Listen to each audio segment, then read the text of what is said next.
Hi, it's Mark here from Coachbetter and welcome to our World Cup top tips.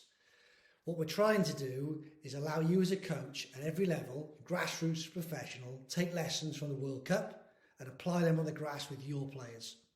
Today we're going to use an example from the USA-Wales game where we're going to talk about, as a defender, should I go to the ball or should I stay? Ultimately, stay or go. The reason this game is a good example was because straight from the outset, the tactical setup of the teams would have created these problems to the team out of possession. You can see on the right hand side in blue, the US setup in 4-3-3 formation with a single pivot. Wales setting up in a 5-3-2 formation, again with a single pivot. Straight away now, what you can see is where there's going to be situations where defenders are going to have to make decisions because they've got numerical disadvantages. Ultimately, do I go to the ball or do I stay with my man or stay in my position? Top tip for coaches is often using the helicopter view. You can create games within games that allow you to create super game-like situations. As you can see what we've done here. We pretty much just segmented off two parts of the pitch and created an overload situation to build up. So a goalkeeper +3 versus 2. And on the side then, which is the area we're going to focus on today, 3 versus 3.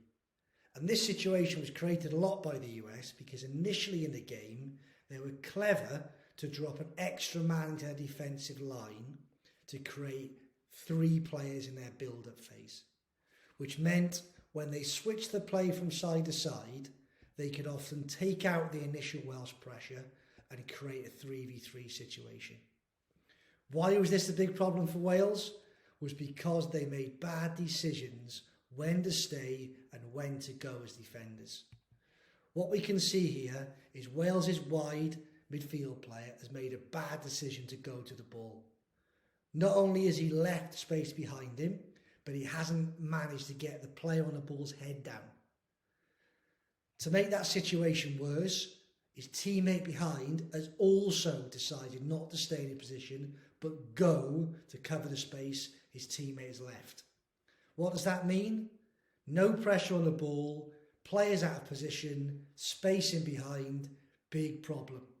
Ball goes in behind, runners in behind, and this is where the US created so many problems for Wales in the first half and ultimately allowed them to take a 1-goal lead in the half-time. So, as a coach, what can I do to work on this situation with my players?